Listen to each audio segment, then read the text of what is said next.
You want to eat today. There's a problem. You have no money, not because you're broke, because money doesn't exist yet.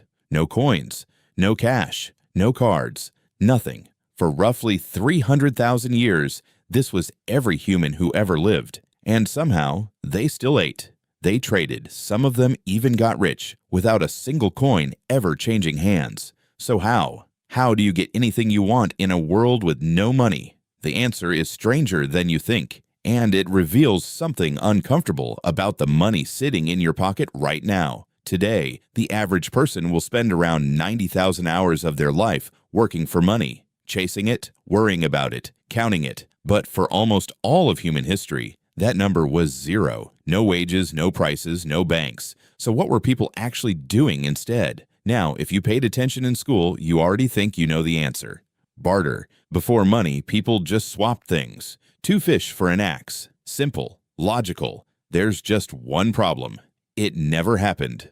Not once. In 1985, a Cambridge anthropologist named Carolyn Humphrey put it bluntly: no example of a barter economy, pure and simple, has ever been found, let alone the birth of money from it. Read that again. Researchers looked for this barter world for over 100 years. Every continent, every era. They never found it. It doesn't exist. The story you were taught was invented by one economist, Adam Smith, in 1776. He had no proof. He just assumed it must have worked that way. And he was wrong. Here's why pure barter can't run a society. Say you have fish, and you want an axe. You find the axe maker. But today, he doesn't want fish. Now what? You're stuck. For barter to work, both people have to want exactly what the other has at exactly the same moment. In real life, that almost never happens. So humans did something far smarter than trading. They used memory. If your hunt went well and you had extra meat, you didn't sell it.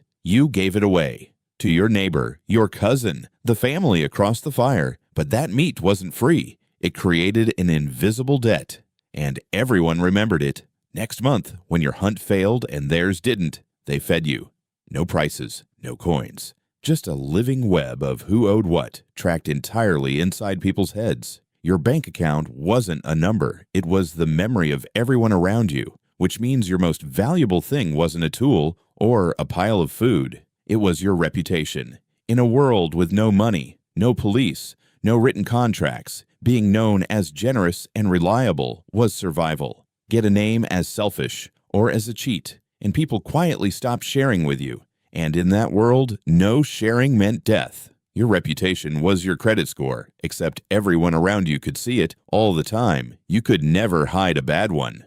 And this turned wealth into something you wouldn't even recognize. On the Pacific Northwest coast, tribes held a famous ceremony. A chief would throw an enormous feast and then give away, or even destroy, almost everything he owned. Blankets, food, canoes, gone, handed to his guests. To us, that looks insane. To them, it was the ultimate flex, because the richest man wasn't the one who kept the most. It was the one who could give the most away.